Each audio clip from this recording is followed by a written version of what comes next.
Pero tengo que entregar una carta, continuó la niña de la capucha roja. Sacó un pequeño sobre que dio a Sofía. A continuación, prosiguió su camino. Cuídate del lobo, dijo Sofía. Alberto estaba ya entrando en la salita de nuevo. Sofía le siguió y se sentó en el mismo sillón de antes. Fíjate, era Caperucita Roja, dijo Sofía. Y no sirve de nada avisarla. Ahora irá a casa de su abuela y ahí la comerá el lobo. No aprenderá nunca. Todo esto se repetirá eternamente. Pero nunca he oído decir que llamará a otra puerta antes de llegar a casa de su abuela. Un detalle insignificante, Sofía. Entonces, Sofía se fijó en el sobre que la niña había dado. Fuera ponía: para Hyde. Abrió el sobre y leyó en voz alta: Querida Hyde, si el cerebro del ser humano fuera tan sencillo que lo pudiéramos entender, entonces seríamos tan estúpidos que tampoco lo entenderíamos. Abrazos, papá. Alberto asintió. Es verdad, y creo que Kant podría haber dicho algo parecido. No podemos esperar entender lo que somos. Quizá podemos llegar a entender plenamente una flor o un insecto, pero jamás podremos entendernos del todo a nosotros mismos. Y aún menos debemos esperar que vayamos a entender todo el universo. Sofía volvió a leer la extraña frase una y otra vez, pero Alberto continuó. Habíamos dicho que no nos dejaríamos estorbar por monstruos marinos y cosas por el estilo. Antes de acabar hoy, quiero explicarte la ética de Kant. Date prisa, porque tengo que irme a casa pronto. El escepticismo de Hume sobre lo que nos puede decir la razón y los sentidos obligó a Kant a reflexionar de nuevo sobre algunas de las cuestiones vitales, entre ellas las del campo de la moral. Hume dijo que no se puede probar lo que es bueno y lo que es malo, porque del es no podemos deducir el debe ser. Según Hume, no era ni nuestra razón ni nuestros sentidos los que decidían la diferencia entre el bien y el mal. Eran simplemente los sentidos. Este fundamento le pareció poco sólido a Kant. Lo comprendo muy bien.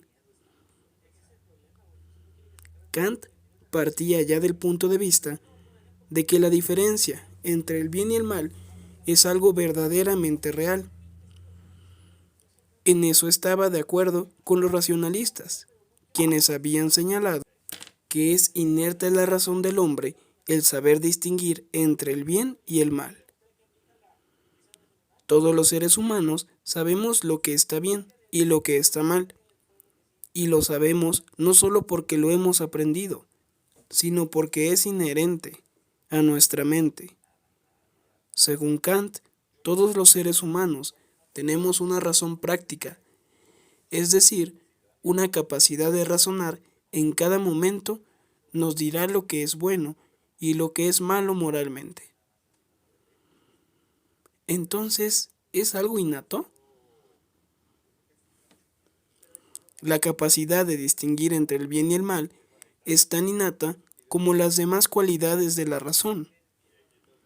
De la misma manera que todos los seres humanos tienen las mismas formas de razón, por ejemplo, el que percibamos todo como algo determinado, causalmente, todos tenemos también acceso a la misma ley moral universal.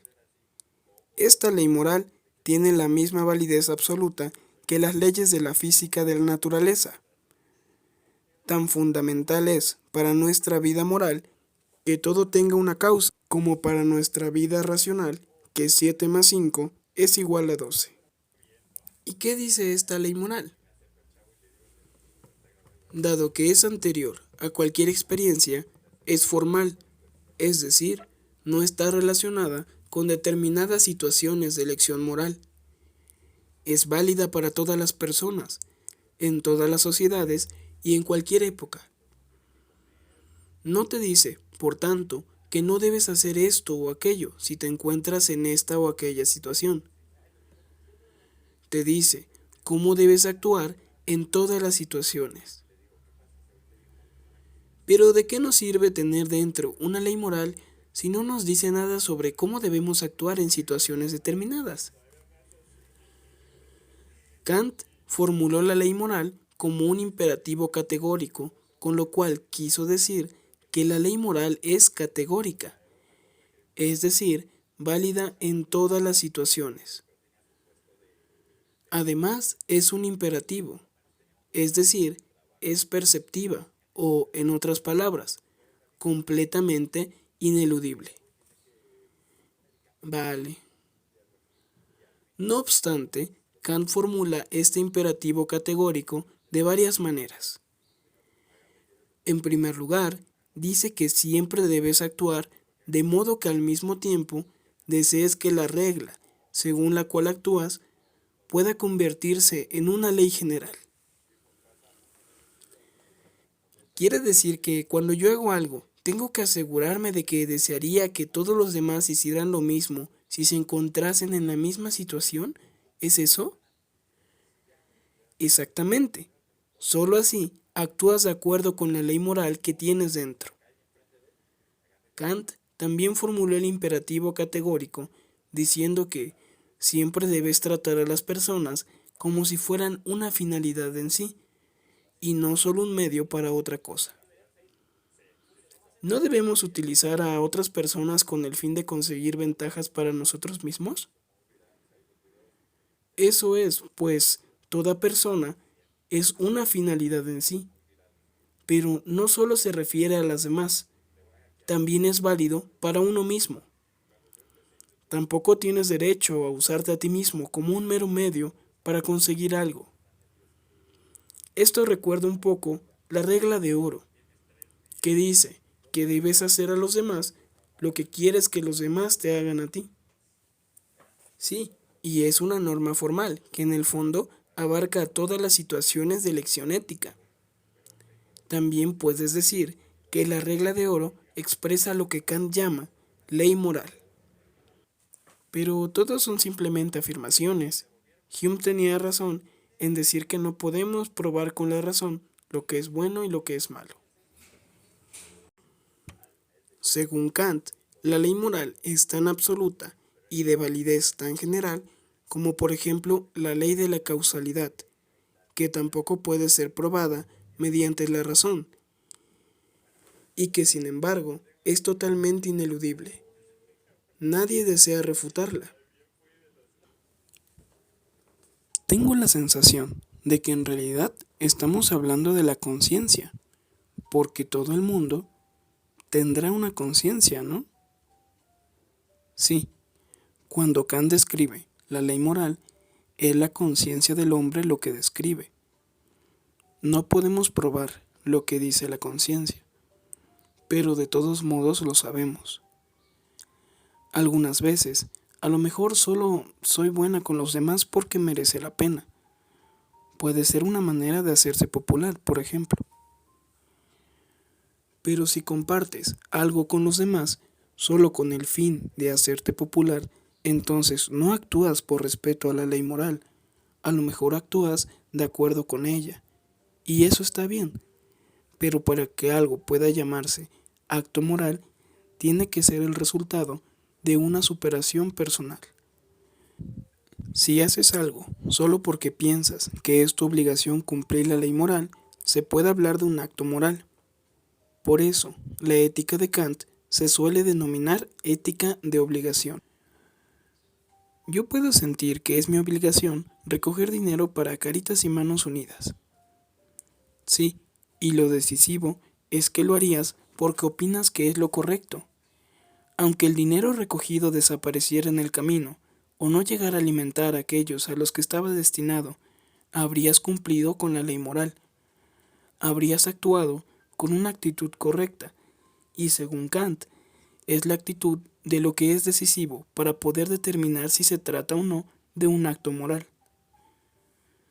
No son las consecuencias del acto las que son decisivas.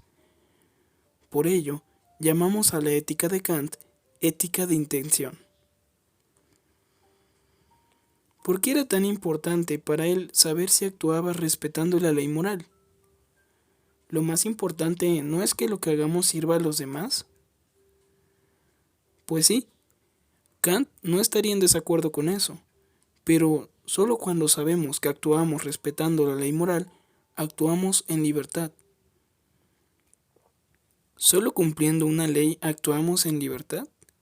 ¿No suena eso un poco extraño? Según Kant, no lo es. Recordarás que tuvo que postular que el hombre tiene libre albedrío. Este es un punto importante, porque Kant también pensaba que todo sigue la ley causal. Entonces, ¿cómo podemos tener libre albedrío? A mí no me lo preguntes. Kant divide al hombre en dos, y lo hace de una manera que recuerda a Descartes, y al hombre como ser doble, porque tiene a la vez un cuerpo y una razón. Como seres consentidos, estábamos totalmente expuestos a las inquebrantables leyes causales, pensaba Kant. Nosotros no decidimos lo que percibimos. Las percepciones nos llegan necesariamente y nos caracterizan, lo queramos o no. Pero los seres humanos no somos únicamente seres consentidos, sino que también somos seres con razón. Explícate. Como seres que percibimos, pertenecemos plenamente a la naturaleza. Por lo tanto, también estamos sometidos a la ley causal, y en ese sentido no tenemos libre albedrío. Pero como seres de la razón, formamos parte de lo que Kant llama das Ding an sich, es decir, del mundo tal como es en sí. Independientemente de nuestras percepciones, únicamente cuando cumplimos nuestra razón práctica, que hace que podamos realizar elecciones morales, tenemos libre albedrío. Porque cuando nos doblegamos ante la ley moral, somos nosotros mismos los que creamos la ley por la que nos guiamos. Sí, eso es de alguna manera verdad. Soy yo o algo dentro de mí la que dice que no debe comportarme mal con los demás. Cuando eliges no comportarte mal, aun cuando puedes perjudicar tus propios intereses, entonces actúas en libertad. Lo que está claro es que no se es libre ni independiente cuando uno simplemente se deja guiar por sus deseos. Se puede uno volver esclavo de muchas cosas, incluso de su propio egoísmo, pues se requiere independencia y libertad para elevarse por encima de los deseos de uno. ¿Y los animales qué? Ellos sí siguen sus deseos y sus necesidades. ¿No tienen ninguna libertad para cumplir una ley moral? No. Precisamente esa libertad es la que nos convierte en seres humanos. Pues sí, ahora lo entiendo. Finalmente, podemos mencionar que Kant logró sacar a la filosofía del embrollo en que se había metido en cuanto a la disputa entre racionalistas y empiristas. Con Kant muere, por tanto, una época de la historia de la filosofía. Él murió en 1804, justo cuando comienza a florecer la época llamada Romanticismo. En su tumba, en Königsberg, se puede leer una de sus más famosas citas. Hay dos cosas que llenan su mente cada vez de más admiración y respeto, pone, y es el cielo estrellado encima de mí y la ley moral dentro de mí.